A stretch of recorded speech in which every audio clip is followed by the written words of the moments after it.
So, a couple things in the news we need to comment on, John. Like last week, we talked about the government, basically states attorneys general, several of them banded together and sued Navient for what it may be one of the largest settlements in U.S. history. Navient being required to settle for $1.83 billion, and $995 million of that was in restitution. $1.7 billion was in student loans that had to be forgiven because they were fraudulently made or fraudulently managed.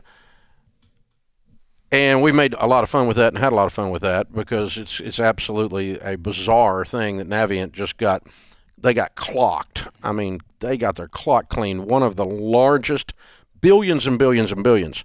Navient's forgiveness is now more than the federal government's forgiveness of student loans. But they didn't do anything wrong. But they didn't admit anything wrong. Now, wrong. Here's what's ridiculous, though, okay?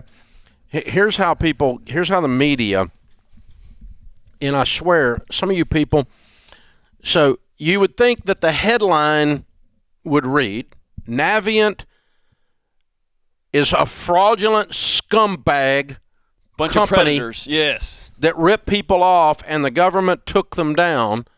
Instead, CNN says more than 400,000 student loan borrowers will get debt relief from Navient. What a gift. Like Navient is just, they're a charitable organization. Thank you, CNN, for your misleading headline. Oh my. Now, when you read down in the CNN article, it actually does say that they were sued. Yeah. But, but the headline is like Navient is a charitable organization. Oh, we just thought we wanted to help.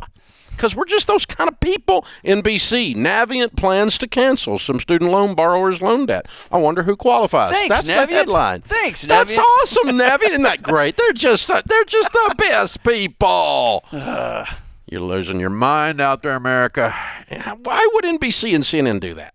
You would think they would take the side of the consumer and go, crooks caught on tape. Your loan might be forgiven because they were sued into oblivion. Instead it's like, Navient is going to help you. It's like, jeez, man, come on, guys. You finally get a real bad guy. Yeah, and you don't even know what to do with them. Yeah, exactly. You finally get a bad guy that you didn't make up. You got a real one, and then we let it just roll off. And then this is just, so there was a little, a kids game on the internet, an app or I don't even know what it was. I think it was called Animal Farm. Okay. And you would build your little farm. Is that right, James? It's called Animal Farm? You remember what I'm talking about? Animal Crossing is what we're hearing in here? Animal Crossing or something like that. It was like this Empire thing or something. But you built your farm.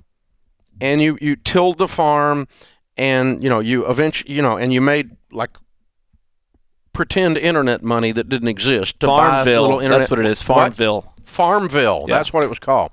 And your kid could spend, and then it got to where you could actually go on the site and give real money to get pretend money to buy a pretend pig. I make my kids go outside and work a real garden with their real hands. But this is like a virtual pig. It's not a pig. Okay. It's a virtual pig. It's a pretend pig. It doesn't really exist. It exists only on the internet. It's not. There's no oinking, no bacon going to happen. Okay. It's a virtual pig. It's not real. And you could build your whole farm out with this, and it was all pretend, and it was all virtual, and it was a kid's game. And so I run into this guy at an Entree Leadership event, and I'm like, it's him. Oh, the guy that created the game? No. Oh, okay. The kid's 19 years old, and his dad's with him, and his older brother, who's 26, is there. And I'm like, so what kind of a business y'all got? Well, we build apps for Farmville. And I'm like, you mean like add-on?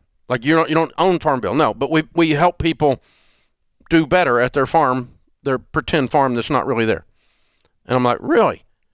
And so how much did you make? He goes, well, I made $6 million last year on this app. My dad works for me, and so's my older brother. He's 19.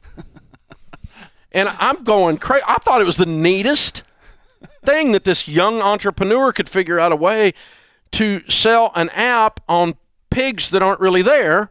And get real money for it. And got real money, and kids are paying them serious money to get stuff. What is happening? Get stuff that's not really there. Well, then it started occurring to me that we now have an entire, probably 2 generations that are raised up with a screen in front of their face, and to them, what's on that screen is as real as the real thing. When you say virtual to someone my age, it means not real. It's a projection of. It's sort of. It's virtual. It's not. If I virtually made it, I didn't make it. Okay. I didn't get there. You know what I'm saying? That's the literal I definition. virtually have $1 million. No, you don't. No, it means you don't. You don't and have $1 million. so that's means you have maybe a little bit less, but you're less. not quite. That's You're right. not right. It's not real. You're not there. And so when you say virtual now to this entire two generations, to them it's very real because they've lived their entire life in it. And so when Meta hits, and now we're selling NFTs, and now Walmart and Nike and Under Armour are selling NFTs, and now Walmart's setting up now for you to have your pretend house that's not really there. It's only on the internet, like your little Farmville. And if you want to buy pretend drapes to go in your pretend house, because that's what virtual means. It means Right. pretend. Not real. It's not really there. There's nothing there. It's not real. It's virtual. But now Walmart is appears to be venturing into the metaverse with plans to create its own cryptocurrency and collection of NFTs. The big box retailer filed several new trademarks last month that indicates its intent to make and sell virtual goods. Well, let me help you with this. Virtual goods is an actual oxymoron. If it's a good, it's not virtual. And if it's virtual, it's not a good. This little coffee cup right here is an actual coffee cup. It actually exists. Here's some of the goods, including virtual electronics, virtual home decorations, virtual toys, virtual sporting goods. And so what we've got is the kids that grew up playing Farmville are now going to virtually furnish their virtual house at Walmart.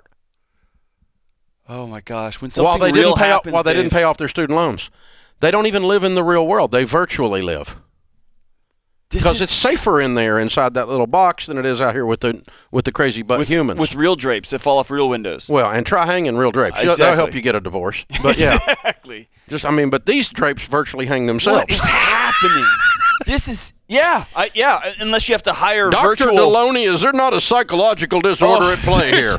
Dude, we have. I'm telling you, it's escape, man. It's escape We into are a fantasy world. actually checking out of the challenges of our real world. And going to a place where we can control the variables because we cannot do it in our real life. That's exactly right. And now we're spending money to do it. Real dollars. Real money for things that aren't really there. They're And in case anyone's virtual. forgotten, we're in not real money to the tune of what, $25 trillion? Yeah, well, there's I guess it's there's gotten that so too. virtual that we're just moving it, and There's none of that it's too. real anymore. But well, your generation did that. Well, that's true. My generation did do that. Way to go, Dave. Last 10 years, we've doubled the 10-year look back thing that's going around. Yeah, you doubled the debt at the government level. That's another discussion. But oh my God, this is. I rarely I'm not saying it's not okay to play video games, and if you want to spend some money on your video games or whatever, that's fine. But when you psychologically escape to another world to the point that you don't own real drapes, but you bought drapes in your pretend house, you got issues, From darling. an electronic Walmart. Darling, it ain't real. Sounds like my aunt. I don't even know what. What do you say to this? It's virtual.